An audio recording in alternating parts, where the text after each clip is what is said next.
মক্কার রাস্তায় রেগে গর্জে চলছিলেন ওমর ইবনে খাত্তাব, মুষ্টিবদ্ধ হাতে, ভ্রু কুঁচকে, একটাই উদ্দেশ্য, মুহাম্মদ সাল্লাল্লাহু আলাইহি ওয়াসাল্লামকে হত্যা করতে হবে।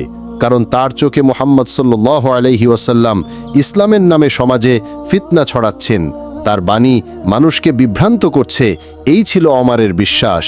পথিমধ্যে কি ঘটল? এক ব্যক্তি তাকে জিজ্ঞাসা করল, তুমি কোথায় যাচ্ছ হে ওমর? ওমর রেগে বললেন, মুহাম্মদকে হত্যা করব, যিনি কাবার ধর্ম পরিবর্তন করছে। লোকটি বলল, তার আগে নিজের বন্ধুলা ভাইয়ের খোঁজ নাও, তাদেরও ইসলামে প্রবেশ করতে দেখেছি। ওমর থমকে গেলেন, তার মুখ শক্ত হয়ে উঠল। এবার দিক পাল্টে বোনের বাড়ির দিকে ছুটলেন। বাড়িতে গিয়ে কি দেখলেন? দরজার বাইরে দাঁড়িয়ে তিনি শুনলেন কেউ একজন কুরআন তেলাওয়াত করছে। বিষণ্ণ চোখে দরজা ধাক্কা দিয়ে ঢুকে গেলেন। বোন ফাতিমা রাদিয়াল্লাহু আনহা আর দুলাভাই সাঈদ রাদিয়াল্লাহু আনহুকে ঝরলেন।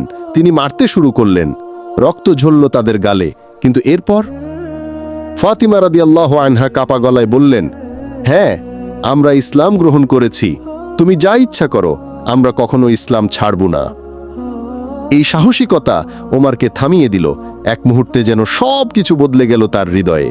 কোরআনের আয়াত পরিবর্তন আনল সব কিছু। তিনি বললেন, তোমরা যা পড়ছিলে আমাকে দাও। সূরা তহার কয়েকটি আয়াত হাতে নিলেন।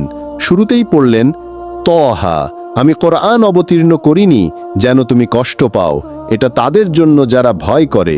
সূরা তহা 1 থেকে 3। ওমরের চোখে পানি চলে এলো, বুক কেঁপে উঠল। তিনি জিজ্ঞেস করলেন, এই বাণীর প্রেরণকারী কে? বোন বললেন, মুহাম্মদ সাল্লাল্লাহু আলাইহি ওয়াসাল্লাম। মুহাম্মদ সাল্লাল্লাহু আলাইহি ওয়াসাল্লামকে হত্যা করার উদ্দেশ্যে বের হওয়া ওমর এখন যাচ্ছেন ইসলাম গ্রহণের উদ্দেশ্যে। দরজায় গিয়ে কড়া নাড়লেন।